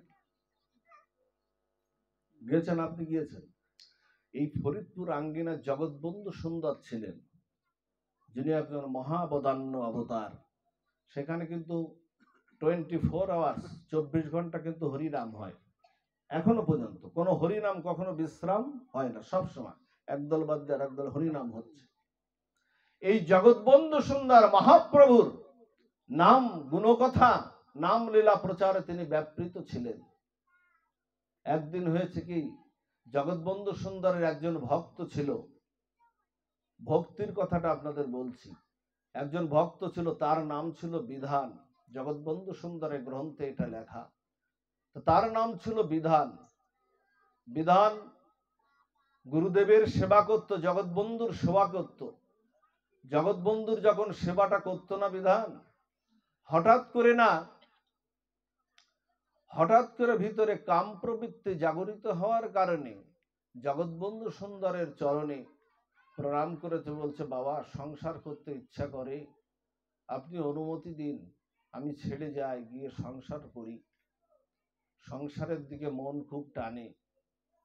জগৎবন্ধু সুন্দর ভাবলেন ওর পতন হলো, তারপরেও বললেন ঠিক আছে যা, যাবি যখন সংসারের মধ্যে যা। জানেন অতি কাম বাসনার জন্য এই বিধান, এই বিধান পরবর্তী জন্মে, পরবর্তীর অন্তকালে পরবর্তী জন্মে অতি কাম ভাবের জন্য পরবর্তী জন্মে ও শূকর হয়ে জন্মগ্রহণ করলো। শূকর হয়ে যখন জন্মগ্রহণ করলো, তখন শূকরের স্থান তো বনে জঙ্গলে আপনারা জানেন। তখন একদিন জগৎবন্ধু সুন্দর তার সকল পার্শ্বদের নিয়ে দুবাহু তুলে কীর্তন করতে করতে জগৎবন্ধু সুন্দর যাচ্ছেন। হঠাৎ করে একটা বুনো শূকর, জগৎবন্ধুর চরণে এসে না, চরণটা কেমন যেন প্রক্ষালন করে দিচ্ছে, একেবারে লুটোপুটি খাচ্ছে চরণে এসে লুটোপুটি খাচ্ছে। আর অন্যান্য পার্শ্বদ যারা ছিল তারা বলছে আরে বাবা আপনার এই শিগগিরই ওকে সরা, গুরুদেবের চরণে শূকর এসেছে, সরা। জানেন জগৎবন্ধু সুন্দর, গুরুদেব তো অন্তর্যামী হন, ভূত ভবিষ্যৎ তিনি সবকিছুই দেখতে পান। জগৎবন্ধু সুন্দর বলছেন ওকে সরাস না, ও দেখ চোখের জলে আমার চরণ প্রক্ষালন করে দিচ্ছে, আর তোরা ওকে চিনতে পারিস না, কিন্তু আমি ওকে পেরেছি। ওর নাম কি জানিস? ও আমার চরণেই ছিল, কিন্তু স্খলিত হওয়ার কারণে ও আজকে শূকর জন্মে চলে গেছে। ওর নাম হলো বিধান, আমার চরণ সেবাই ছিল, কিন্তু পূর্বজন্মের যে ভক্তিটুক, এই ভক্তিটা ওর ভিতরের থেকে যায়নি, ওটা ওর কাছে আছে এখনো। ও আমাকে চিনতে পেরে না আমার চরণে ব্যাকুলতা জানাচ্ছে, আকুলতা জানাচ্ছে যে হে গুরুদেব আর একবার সুযোগ দেওয়া যায় না, আর একবার কৃপা করা যায় না, সুযোগ দেওয়া যায় না, আর একবার কৃপা করা যায় না। জানেন গুরুদেব কি করলে জানেন? ওর ওই আকুতি ব্যাকুলতা উৎকণ্ঠায় গুরুদেব ওর মস্তকের পারে নিজের চরণটা তুলে দিলেন। বলছে যা, বুঝেছিস যখন ভক্তি ছাড়ার কিছু নাই, যা, তোকে আবার আমি ধীরে ধীরে ক্রম বিবর্তনবাদের মাধ্যম দিয়ে তোকে ধীরে ধীরে আমি তোকে মনুষ্য জন্ম দেব, তোকে গুরু কৃপা দেব, তোকে শুদ্ধ হরিনাম দেব, আর প্রেম ভক্তি দিয়ে আবার তোকে উদ্ধার করে নিয়ে আমি আমার চরণে নিয়ে আসব। এই হলো মা ভক্তি, যা জগৎ সংসারে কখনো চলে যাবে এই ভক্তি। এজন্য সেই প্রতিমা রাখুন, যে কুলেই থাকুন, ভগবানকে যেন আমরা ভুলে না যাই, ভগবানের চরণ যেন ভুলে না যায়। কৃষ্ণ ভজনে কোনো উঁচু নিচু নাই, বলছেন নিচ জাতি নহে কৃষ্ণ ভজনে অযোগ্য, সৎকুল বিপ্র নহে কৃষ্ণ ভজনে যোগ্য, যে ভজে সে বড় অভক্ত হিংচার, কৃষ্ণ ভজনে নাহি কোনো জাতি কুলাদি বিচার। বন্যার জল এলে, বন্যার প্লাবিত স্রোত ধারা বলে কি আমি গরিবের বাড়িতে ঢুকবো আর বড় লোকের বাড়িতে ঢুকবো না, এমন কি বলে? বন্যার জল, বন্যার প্লাবিত স্রোত ধারা সবাইকে প্লাবিত করে দেয়, গরিব বড় লোক এখানে দেখে না। তেমনি মহাপ্রভুর, চৈতন্য মহাপ্রভুর যে প্রেম বন্যা ধারা সবাইকে ভাসিয়ে নিয়ে যাবে। এই জন্য দেখুন আমাদের শ্রীবাস ঠাকুরের বাড়িতে একটা মেয়ে থাকতো, তার নাম হলো দুঃখী। জানেন নিচকুলের দুঃখী। চৈতন্য মহাপ্রভু যখন মহা অভিষেক হচ্ছে, সন্ন্যাস অভিষেক হচ্ছে, শ্রীবাসাঙ্গিনার বিষ্ণু খট্টায় বসে যখন সন্ন্যাস অভিষেক হচ্ছে, ওদিকে দুঃখী কি করেছে জানেন? সবাই জল ঢালছে, তো দুঃখী নিচকুলের বলে ওর আর যাওয়ার সাহস হচ্ছে না, চৈতন্য মহাপ্রভুর সামনে আমি যাব, সাহস হচ্ছে না। ওরা কি করেছে জানেন? ভক্তদের জন্য সুরধনী গঙ্গার থেকে তীর থেকে পতিত পাশনি পাশুকিনী গঙ্গার থেকে সুরধনী গঙ্গার থেকে ঘটি ঘটি করে জল এনে ভক্তদের এগিয়ে দিচ্ছে যে আমার তো দেওয়ার অধিকার নাই, তোমরা মহাপ্রভুর মস্তক অভিষেক করো, চরণ ধৌত করো, আমার তো অধিকার নাই। যখন ঘটি ঘটি করে জল এনে সবাইকে যখন দিচ্ছে না, তখন সন্ন্যাস জল দেওয়া যখন শেষ হয়ে গেছে, তখন মহাপ্রভু অন্তর্যামী ভগবান চৈতন্য মহাপ্রভু ডাকছেন, শ্রীবাসকে ডাকছেন, বলছে শ্রীবাস বলো প্রভু। বলছে তোমার বাড়িতে একটা মেয়ে থাকে না শ্রীবাস? বলছে থাকে প্রভু। বলছে কি যেন নাম তার? বলছে নাম দুঃখী। বলছে ওকে একটু ডাকো তো, ওকে আমার সামনে একটু নিয়ে এসো তো শ্রীবাস। মহাপ্রভুর কি অনবদ্য প্রেম! বলছে ওকে একটু আমার সামনে নিয়ে এসো তো শ্রীবাস, আমি আর দু নয়ন ভরে ওকে আমি একটু দর্শন করবো শ্রীবাস। আমরা দর্শন করি আমার চৈতন্য মহাপ্রভুকে, আর চৈতন্য মহাপ্রভু দর্শন করবে ভক্তকে দর্শন করবে। হঠাৎ করে নিত্যানন্দ প্রভু বলছে এই যা যা, প্রভুর কৃপা হয়েছে, যা, প্রভু ডাকছে, যা, তোর আদেশ হয়েছে, যা। ও না, হাঁটি হাঁটি পা পা করে, মহাপ্রভু আদেশ দিয়েছে, হাঁটি হাঁটি পা পা করে আবার চৈতন্য মহাপ্রভুর সামনে মাথাটা একেবারে নিচু করে, মাথাটা নিচু করে চৈতন্য মহাপ্রভুর সামনে গেছে। আর মনে মনে ভাবছে প্রভু কবে সুজন্ম পাবো, কবে ভালো জন্মে ভালো বংশে জন্মগ্রহণ করব, আর ভালো বংশে জন্মগ্রহণ করে তোমার চরণ ধৌত করব, মস্তক অভিষেক করব প্রভু, এই দেখো না প্রার্থনা করছে। হঠাৎ করে মহাপ্রভু ডাকছে দুঃখী আমার দিকে তাকা দেখ, আমি চৈতন্য মহাপ্রভু, কলিযুগে মহাবদান্য অবতার, আমি মহাবদান্য অবতার, আমি চৈতন্য মহাপ্রভু।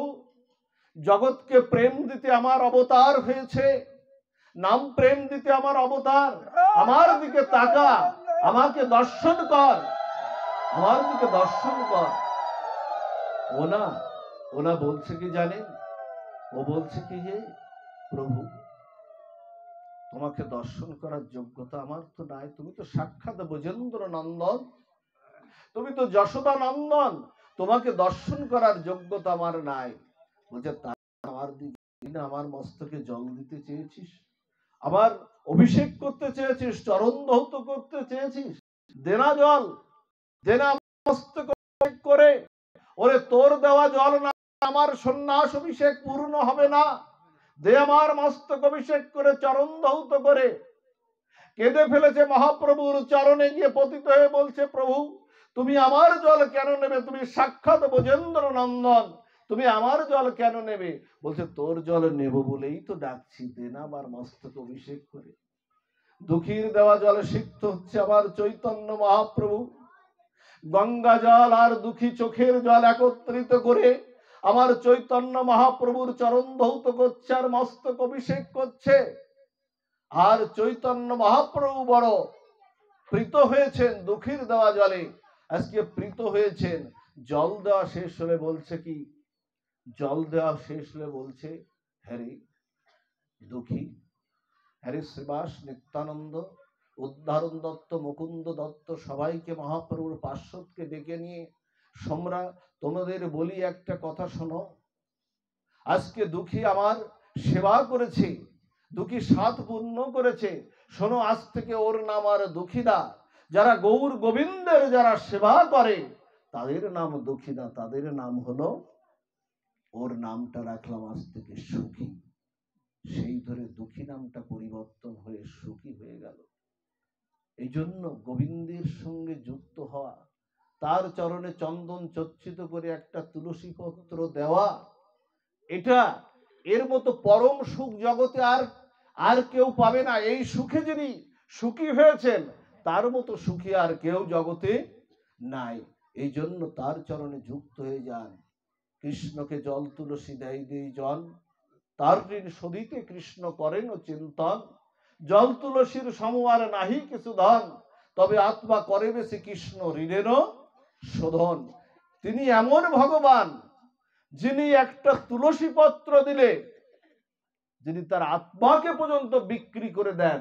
এমন ভক্ত, এমন ভগবান, এমন ভগবানের ভজনা যদি ভক্তরা না করে তাহলে মহতের একটা বিনষ্ট কিন্তু আমরা করে ফেললাম। যাও, সময় গড়িয়ে যাচ্ছে। গীতায় বলেছে, গীতায় বলেছে মন্মনা ভব মদ্ভক্ত মজ্জাজি মাং নমস্কুরু মামে বৈশেষী সত্যন্তে প্রতিজানে প্রিয় হিসেবে। গোবিন্দ কি বলছেন?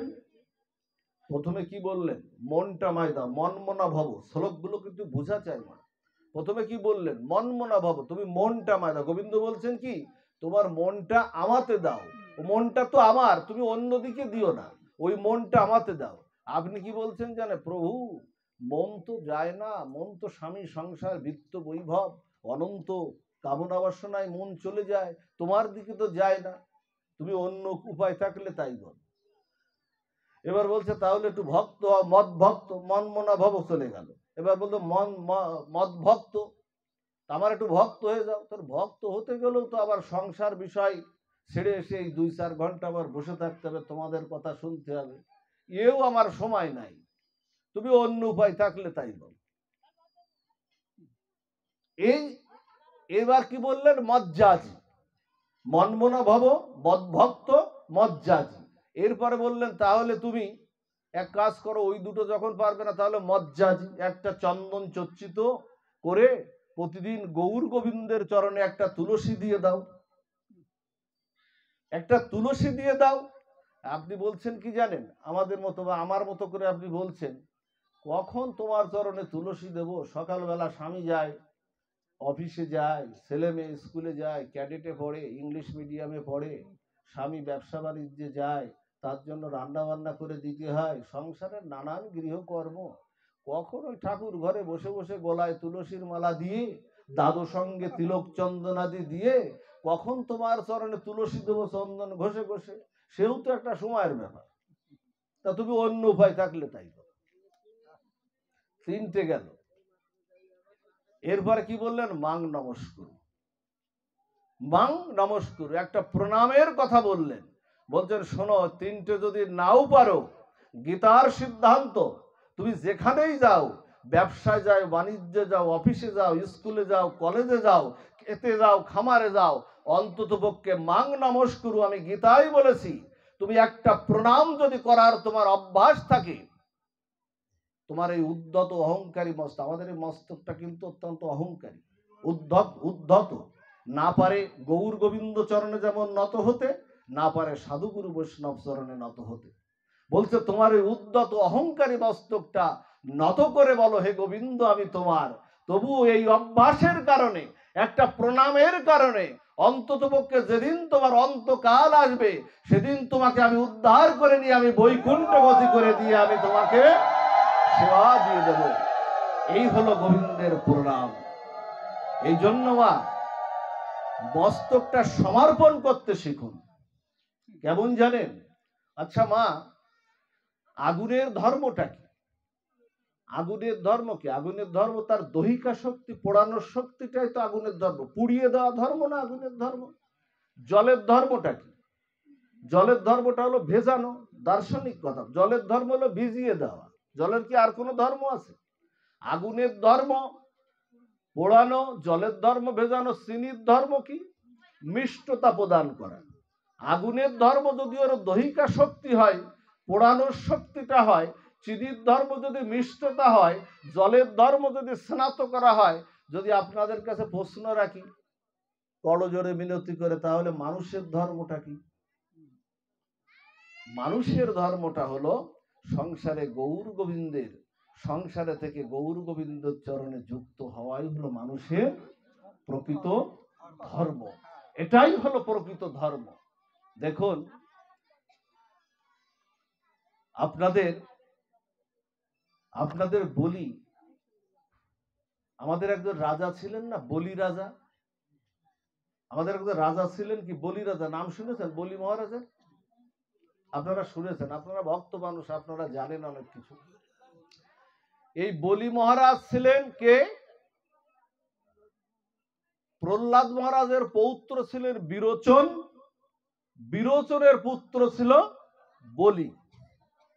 এই বলি মহারাজ বিশাল একটা যজ্ঞ করেছেন, যজ্ঞ করছেন। ওই যজ্ঞে সবাই দেবতা, মুনি, ঋষি, অসুর সবাই ওই যজ্ঞে এসেছে। খেয়াল দিন আমাদের জীবনটা কবে সুন্দর হবে। এখন ওই যজ্ঞে এসেছেন ওই বলি মহারাজ ওনার শক্তি সামর্থ্যের দ্বারা, অসুর তো শক্তির সামর্থ্যের দ্বারা স্বর্গমত্ত পাতাল উনি দখল করে নিয়েছেন। এখন যজ্ঞ করছেন, যজ্ঞে সবাইকে দান দিচ্ছেন, বলছেন আমি আজকে যজ্ঞ করছি। যজ্ঞের উদ্দেশ্য কি? আমাদের যে হরিনাম যজ্ঞের উদ্দেশ্য কি? নেওয়া। যজ্ঞের উদ্দেশ্যটা কি মা? নেওয়া না দেওয়া? যজ্ঞের প্রকৃত উদ্দেশ্য হলো যে আমি আজকে সবকিছু, আমার জীবনে যা কিছু আছে আমি সর্বস্ব আমি দিয়ে দেব ভক্ত সেবায়, গোবিন্দ সেবায় আমি দিয়ে দেব। এখন উনি দান করছেন, সবকিছুকে দান করছেন। এই বলছেন আমি সবকিছু দেবো, প্রত্যেককেই দান করব, ব্রাহ্মণ, বৈষ্ণব, অসুর প্রত্যেককে দান করব। এর মধ্যে খেয়াল দিন, এর মধ্যে ওই যজ্ঞস্থলে প্রবেশ করেছে ঠিক এতটুকু একজন ছোটখাটো, একজন বেটে, একজন ছোটখাটো মানুষ প্রবেশ করেছে, যার হাত দুটো ছোট ছোট, পা দুটো ছোট ছোট, থেকে এতটুকু একজন মানুষ প্রবেশ করেছে, হাতে একটা কুমণ্ডল প্রবেশ করেছে। হঠাৎ করে যজ্ঞস্থল, গুরুদেব, অসুরকুলের গুরুদেব হলেন শুক্রাচার্য, বলির গুরুদেব হলেন শুক্রাচার্য। অসুরকুলের গুরুদেব হলেন শুক্রাচার্য, আর দেবতাকুলের গুরুদেবকে বৃহস্পতি। দেবতাদের গুরুদেব বৃহস্পতি, অসুরদের গুরুদেব শুক্রাচার্য। ওই যজ্ঞস্থলে প্রবেশ করেছে। এখন ওই যে ছোটখাটো বেটে মানুষটা প্রবেশ করেছে, খেয়াল দিন এই কথাটা, একথা শুনলে আর শোনার কিছু থাকে না। বলছেন ছোটখাটো মানুষটা যখন প্রবেশ করেছে তখন ওনার দিব্য অঙ্গ জ্যোতিতে ওই যজ্ঞস্থল আলোয় পরিপূরক হয়ে গেছে। বলি মহারাজ প্রণাম করে বলছেন, কে আপনি? আসন গ্রহণ করুন। আপনার দিব্য অঙ্গজ্যোতিতে আমার যজ্ঞস্থল আলোয় পরিপূত হয়ে গেছে। কে আপনি মহাত্মা? আসন গ্রহণ করুন।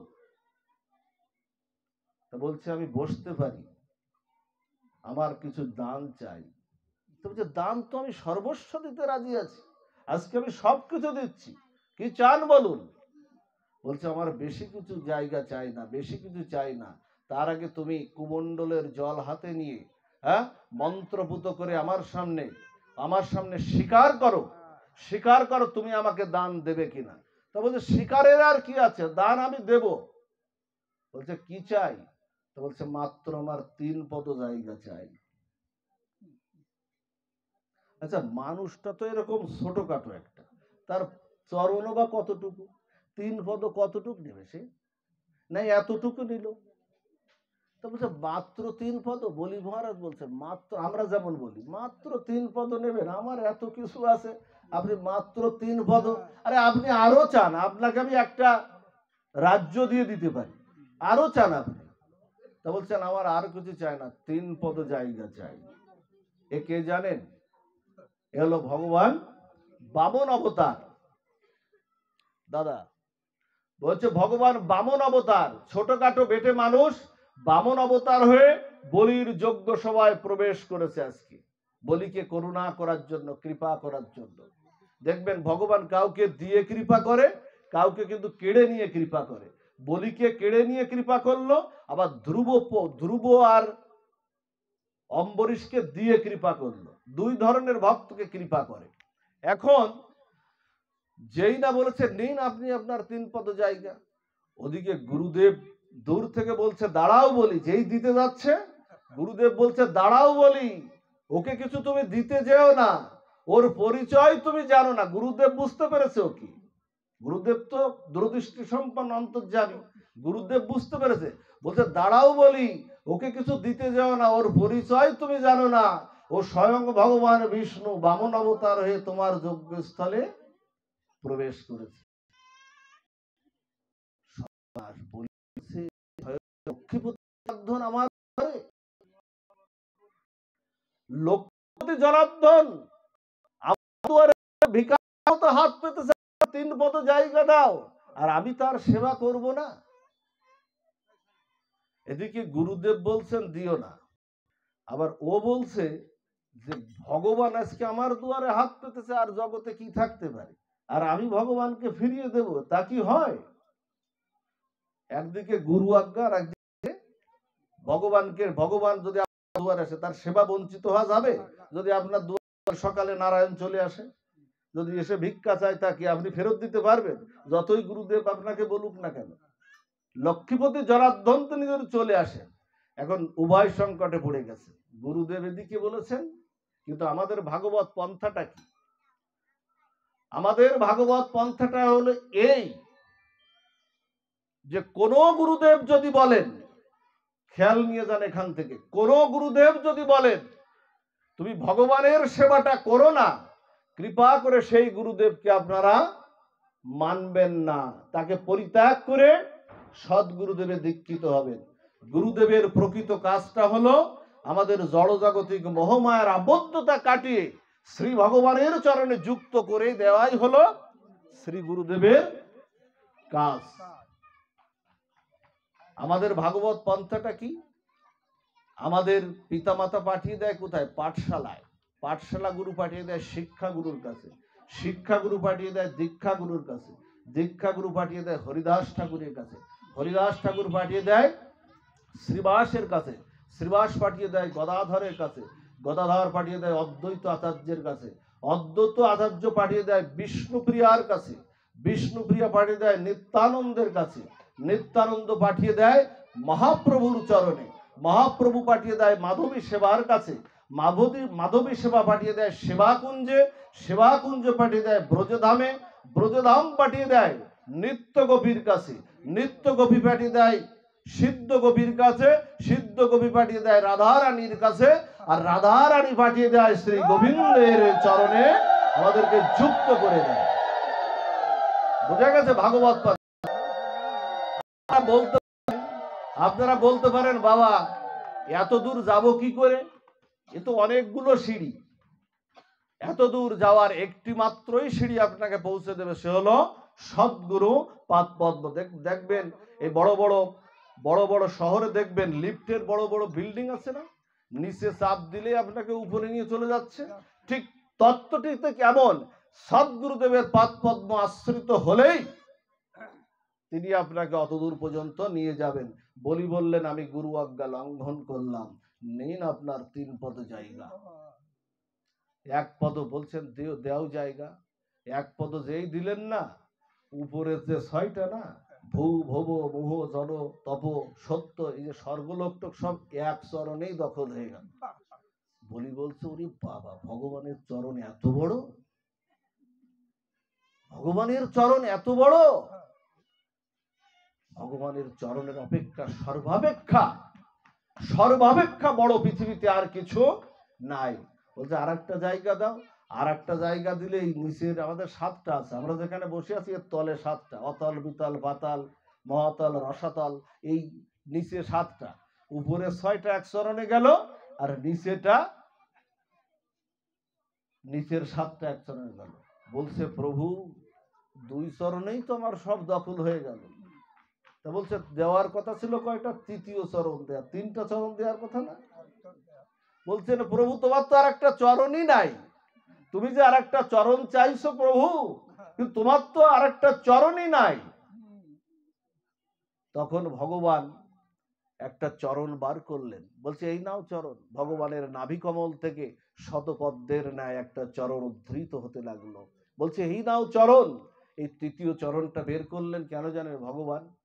ভগবান বলছেন সংসার তোর জায়গা না, আমার চরণই তোর জায়গা, সংসার তোকে কেউ নেবে না, ওরে আমার চরণই তোর হলো সর্বশ্রেষ্ঠ, সর্ব অপেক্ষা জায়গা হলো আমার চরণ, এই নে চরণ, এই নে চরণ, নে চরণ। তখন বলি ভাবছে আমার তো দেওয়ার আর কিছু নাই, আমি কি দেব ভগবানের চরণে? তখন বলি মহারাজের স্ত্রী ছিল, যার নাম ছিল বৃন্দাবলী। আপনারা জানেন বৃন্দাবলী না, ঘর থেকে বেরিয়ে এসে বলছে তুমি এত ভাবছো কেন? তোমার সর্বাপেক্ষা বড় ধনী জিনিসটাই, সর্বাপেক্ষা ধনটা প্রভু আজকে, ভগবান আজকে নিতে আজকে পারেনি। তুমি ওটাই তুমি গোবিন্দ চরণে, বামন অবতারের চরণে সঁপে দাও। বলছে সর্বাপেক্ষা ধন, আমাদের সর্বাপেক্ষা ধন কোনটা? ধন হলো মস্তক। আপনি টাকা পয়সা, বিদ্যা বুদ্ধি, ডাক্তার, ইঞ্জিনিয়ার, জমি জায়গা যাই কিছু করেন না কেন, সব মাথা কাটিয়ে কাটিয়ে না, নাকি? সব মাথা কাটিয়েই তো। বলছে সর্বাপেক্ষা তোমার মস্তক তোমার নিতে পারেনি। এই মস্তকটাই তুমি এই প্রভুর আনন্দ ঘন, চিদানন্দ ঘন, ওই পরমানন্দ ঘন চরণে তুমি শোভে দাও। এটাই তোমার পরম শান্তি, এটাই তোমার পরম মঙ্গল। যুক্ত করে দাও। যুক্ত হয়ে যাও। বলিকে বলছেন কি জানেন? বলি, তোমার সেবায় আমি খুব প্রসন্ন হয়েছি, তুমি আমার কাছে একটা বর চেয়ে নাও। বলছে কি চাইবো প্রভু আর তোমার চরণ তলে? তুমি যার বলো সে কি চাইবে আর ভূমণ্ডলে? ভগবান যদি আমার হয়ে যায়, আমার আর চাওয়া পাওয়া থাকে, মায়া থাকে, কামনা বাসনা থাকে? থাকে না তো। বলছেন প্রভু না, বলছে বর একটা চেয়ে দাও। তা বলছে বর যদি দিতে হয় এই বরই দাও। এই প্রার্থনাটা আপনারাও করবেন, আমরাও যেন করতে, এই বরই দাও যেন প্রভু আমি সকালবেলা, আমি যেখানেই থাকি, আমি সকালবেলা আমি চোখ খুললেই যেন আমি তোমায় দর্শন করতে পারি। বলিকে একটা রাজ্য দিয়ে দিলেন, এখনো সেই রাজ্যের অধিপতি। এর তলে একটা রাজ্য আছে, সুতল রাজ্য।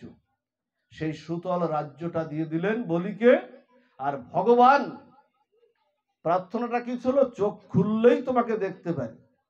ভগবান ভক্তের জন্য দাঁড়িয়ে হয়ে গেলেন আজও পর্যন্ত। বামন অবতার আজও বলি ঘুম থেকে উঠেই যাতে দেখতে পারে ভগবানকে, আর হলো ভক্তের জন্য দাঁড়িয়ে হয়ে গেলেন। এই হলো ভগবানের সঙ্গে যুক্ত হওয়ার সবচেয়ে সর্বশ্রেষ্ঠ পন্থা।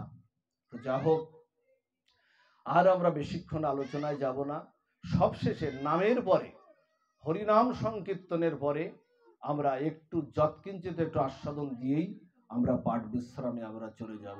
সুধী ভক্ত মণ্ডলী, আপনারা জানেন হরিনাম, কলিযুগে মহাপ্রভু কিন্তু অবতার না। কলিযুগে মহাপ্রভু কিন্তু অবতারী, অবতার না। অবতারকেও যিনি তারণ করেন তিনি হলেন আমার চৈতন্য মহাপ্রভু। অবতারকে যিনি তারণ করে যিনি এসেছেন, মহাপ্রভুর আসবার কথা না। মহাপ্রভু আসলেন প্রেমটা শুধু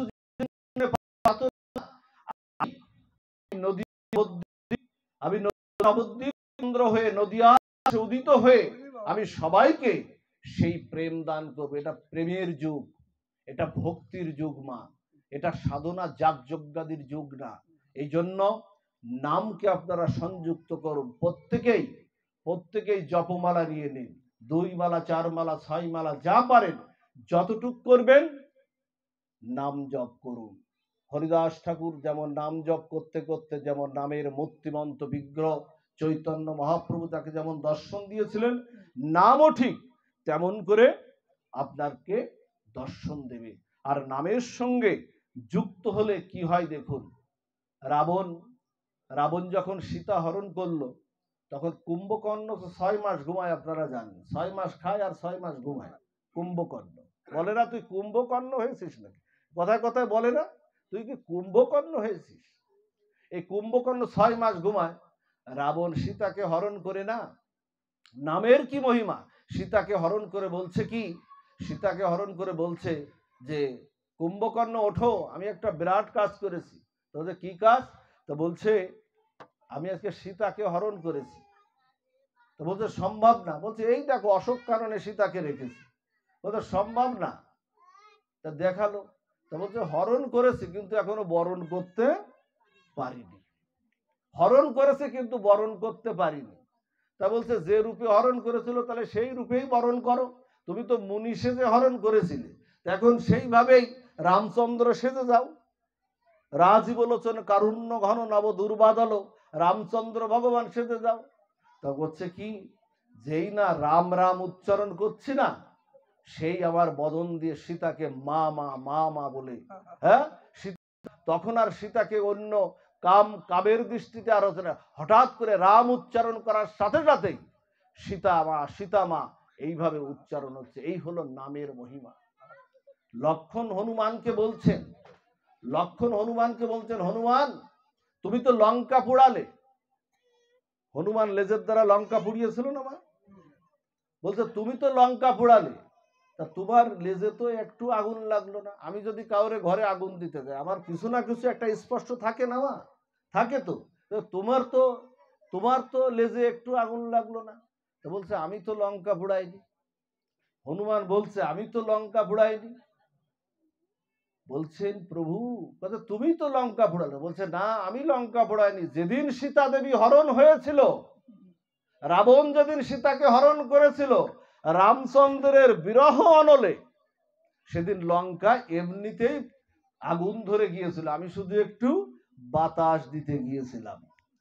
হনুমান একটু বাতাস দিতে গিয়েছিল। তা বলছে তবুও তোমার লেজ তো পুড়লো না, তোমার কোথাও কোনো ক্ষত বিক্ষত না। এরপরে বলছে প্রভু জলে কি আগুন লাগে? জলের মধ্যে কি আগুন লাগানো যাবে মা? জলে আগুন লাগে?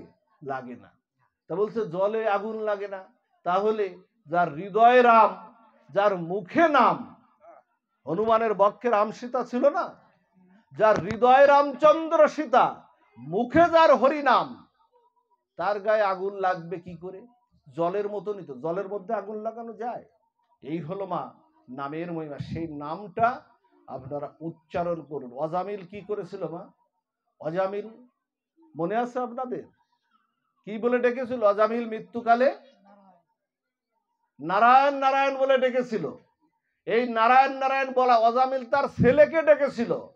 তার 8ম নাম্বারের সন্তানের নাম ছিল নারায়ণ।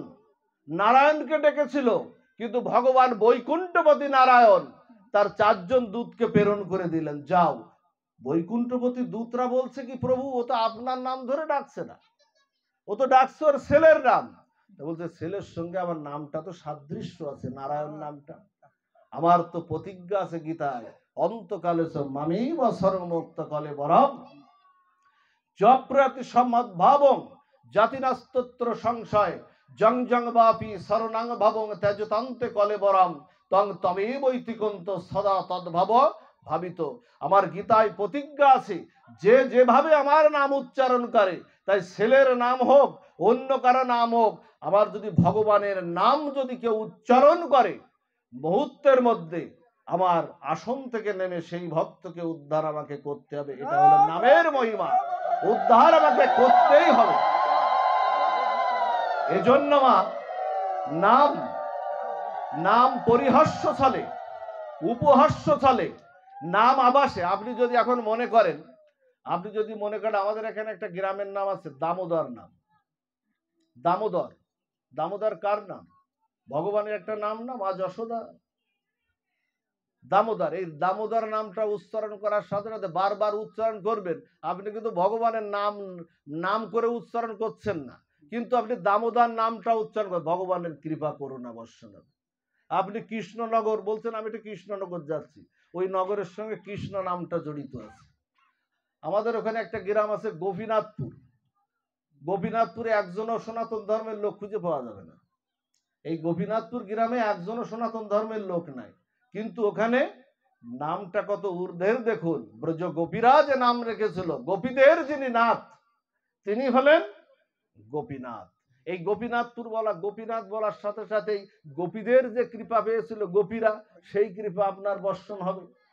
আপনি যদি হরি উচ্চারণ করেন, কাউকে গালাগালি চলে, উপহাস্য চলে, কৃষ্ণকে গালি দিতেও যদি করে, কৃষ্ণের কেউ নাম উচ্চারণ, গোবিন্দ বলছেন সেই নাম হই তার আমি অন্তকালে মুক্তির কারণ।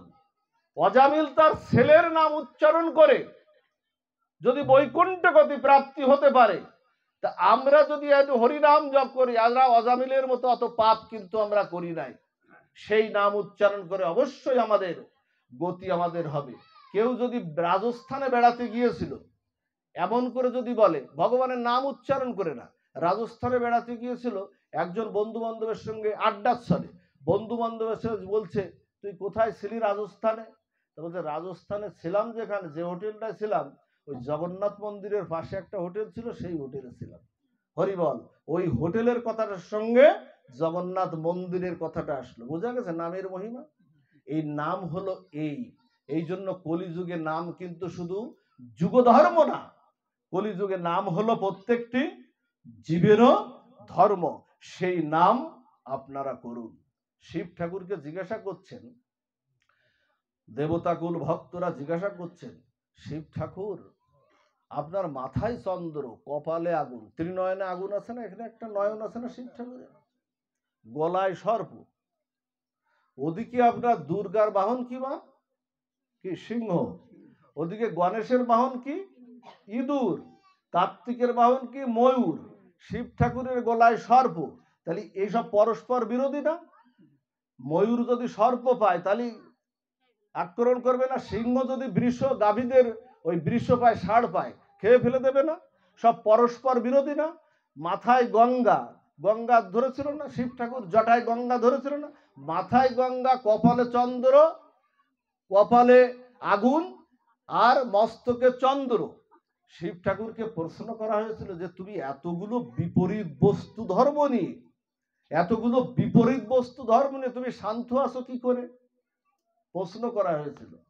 তা বলছে জগৎ সংসারে যত বিপরীত বস্তুই হোক না কেন, এ শান্ত থাকার একমাত্র উপায় হলো হরিনাম সংকীর্তন।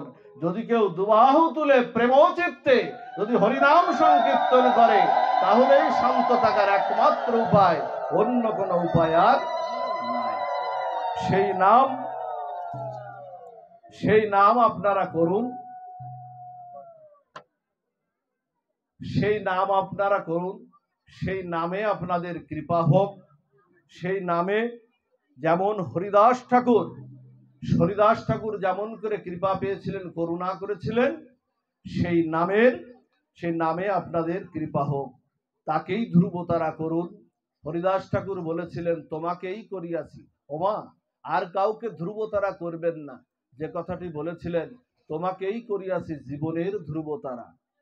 ভব সমুদ্রে হব না কো আর পথহারা, হৃদয়ে দেবতা আসগ প্রাণে, মম যেন তাহা নিয়ত জানে, পাপেরও চিন্তা মরি যেন দুঃসহ লাজে, নয়নে কর্ম সকল বচনে যেন সদা তব মঙ্গল বাজে। সেই নামটাই আপনাদের মঙ্গল করবে, সেই নামটাই আপনারা সব সময়, কলিযুগে অন্য কিছু না পারেন, অন্ততপক্ষে নামের সঙ্গে আপনারা যুক্ত থাকুন। আর ধর্মকে অল্প করে হলেও একটু আচরণ করার চেষ্টা করুন। কারণ গীতায় যেটা বলেছে, প্রণামের কথা বলেছে, গীতায় বলেছে আবার কি, স্বল্প উপাস্য ধর্মস্য ত্রায়তে মহত ভয়াত।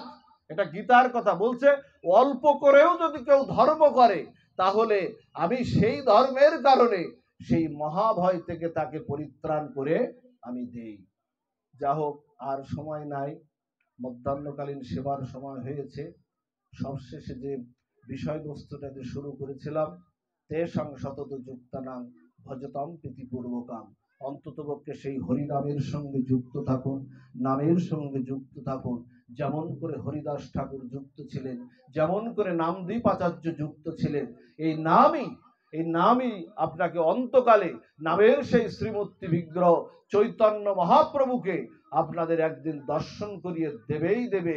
এই প্রার্থনা করে আপনাদের সবার সুমঙ্গল কামনা করে আজকের ভাগবতী পাঠ বিশ্রাম এখানে নিলাম। জয় শ্রী গুরু পরমানন্দ গৌর হরি হরি।